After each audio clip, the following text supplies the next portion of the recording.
This is the last day that I am preparing everything for the trip. Tomorrow in the morning I will leave. Right now I just have so many things to do. I'm just gonna go to immigration. My suitcase is still empty. I have a lot of things to do. So I will start in Thailand, and tomorrow I take the train to Siem Reap first, and then from Siem Reap I will travel to Phnom Penh. I will stay there a few days in Cambodia and travel to Ho Chi Minh. From Ho Chi Minh I'm going to go to Da Nang.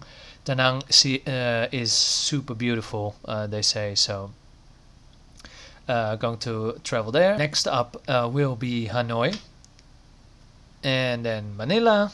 From Manila I will go with the bus and any means possible to Cebu, and from Cebu I will go back to Manila and take a plane to Kuala Lumpur. I will travel a few days in Malaysia, go around that part of Malaysia, and then go back to Thailand. I'm really excited to go on this trip and to be able to explore these countries, not just by myself, but also with anyone else that wants to live this adventure with me. I'm a little bit worried about food, as I'm quite a fussy eater, but worst case scenario I can just eat boiled eggs. My plan is to upload a daily vlog, so if you want to go on this adventure with me, you can subscribe.